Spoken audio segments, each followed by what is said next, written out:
नमस्कार, सवेरा इंडिया के इस खास शो में आपका बहुत बहुत स्वागत है। मैं हूं आपके साथ जया कौशिक। शुरुआत कर रहे हैं बिहार की खबर से, जहां तारापुर विधानसभा उपचुनाव के लिए रैली करने पहुंचे मुख्यमंत्री नीतीश कुमार को युवाओं के विरोध का सामना करना पड़ा।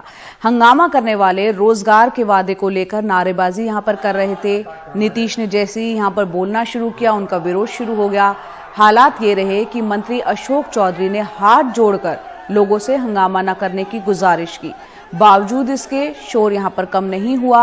इस हंगामे के बीच नीतीश कुमार ने मंच से विरोध करने वालों पर तंज कसा। उन्होंने कहा कि इन्हें हल्ला करने दीजिए, क्योंकि इसी काम के लिए किसी ने इन्हें भेजा है।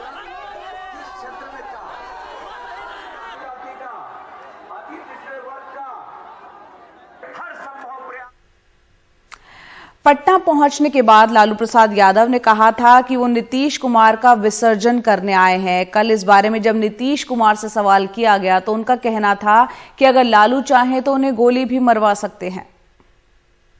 तो कह रहे हैं कि हम यहाँ पटना आए हैं नीतीश जी का विसर्जन करने के लिए। छोड़िए न, कर दे, गोलियां मरवा दे।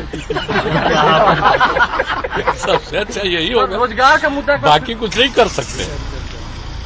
अगर चाहें तो गोली मरवा सकते और कुछ नहीं कर सकते। समझ गए ना?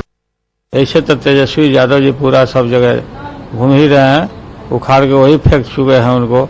बाकी जो बचा है उसका हम विसर्जन कर देंगे। हमारी पार्टी बहुत मजबूत वोटों से जीतेगी।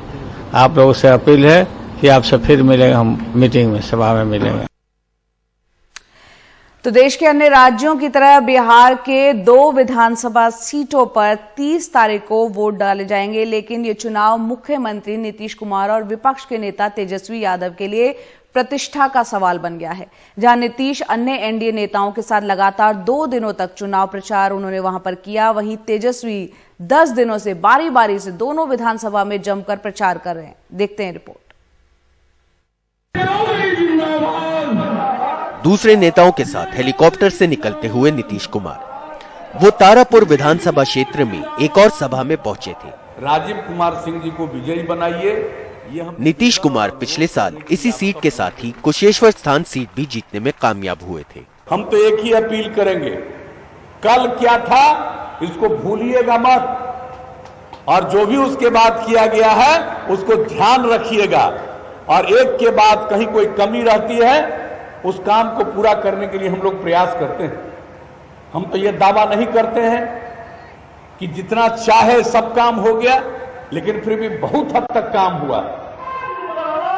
नीतीश की तुलना में तेजस्वी यादव अपनी सभाओं में जनता से कुछ इस अंदाज में संपर्क और संवाद करते हैं। क्या तकलीफ है यार? बिजली भी कटौती करने लगा। तेजस्वी ने इस बार कांग्रेस की परंपरागत सीट कुशेश्वर स्थान से अपना उम्मीदवार खड़ा किया और तारापुर से यादव की जगह वैश्य उम्मीदवार दिया है। वहीं कुशेश्वर स्थान से मूसहर समुदाय का उम्मीदवार है, जिससे बेशक नीतीश के उम्मीदवार की मुश्किलें बढ़ गई हैं। हम सोचे आप लोगों के पास फिर से हम आकर के रुके, क्योंकि ये जो इलाका पूरा है ये लालू जी का गढ़ है। लेकिन इन दोनों सीटों पर चिराग पासवान और कांग्रेस ने भी अपना उम्मीदवार देकर पूरे मुकाबले को रोचक बना दिया है। बुधवार को लालू यादव तेजस्वी के साथ इन दोनों विधानसभा क्षेत्रों में प्रचार करेंगे। तारापुर से कैमरामैन हबीब अली के साथ मनीष कुमार की रिपोर्ट, एनडीटीवी इंडिया।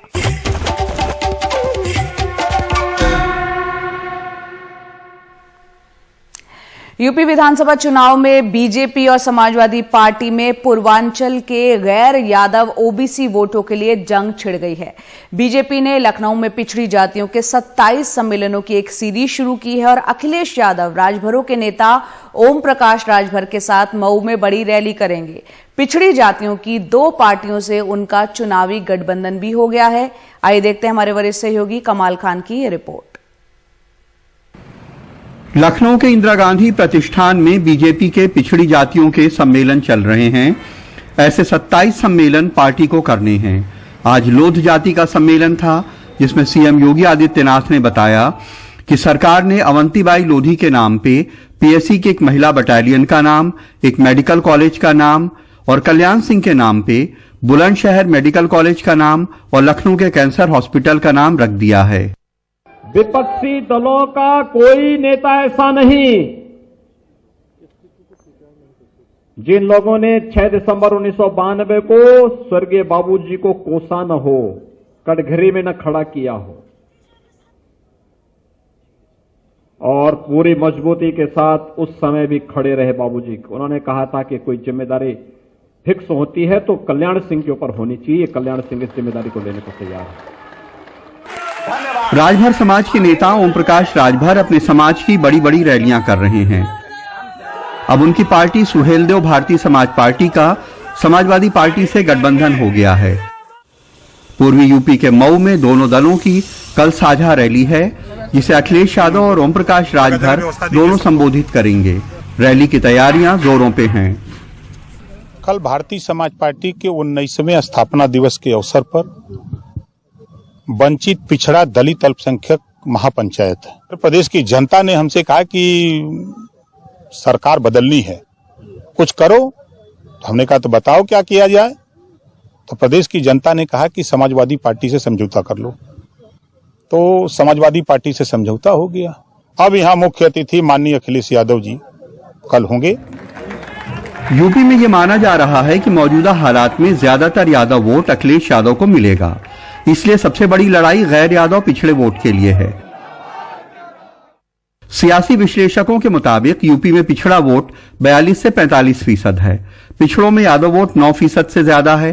गैर यादव ओबीसी वोट इस तरह 32 से 35% हुआ, जिनमें कुर्मी 5%, राजभर 4%, निषाद 4%, लोध 3.5%, मौर्य कुशवाहा 6% हैं। इनकी अहमियत बहुत बढ़ जाती है।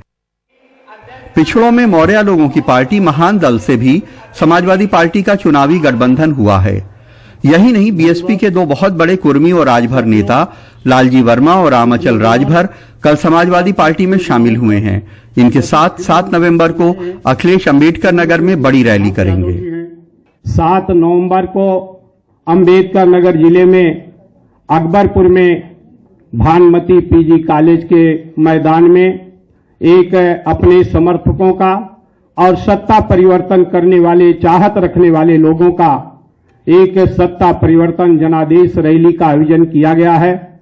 पूरा समाज जातियों में बटा हुआ है और जातियों में बटे हुए समाज को चुनाव के वक्त उसकी जातीय पहचान याद दिलाई जाती है। सियासी दल उससे अपनी वफादारी का इजहार करते हैं। चुनाव आए हैं, लिहाजा पूरे यूपी में ये खेल जारी है। मऊ में राजीव सिंह और लखनऊ में कैमरामैन राजेश गुप्ता के साथ कमाल खान, एनडीटीवी इंडिया।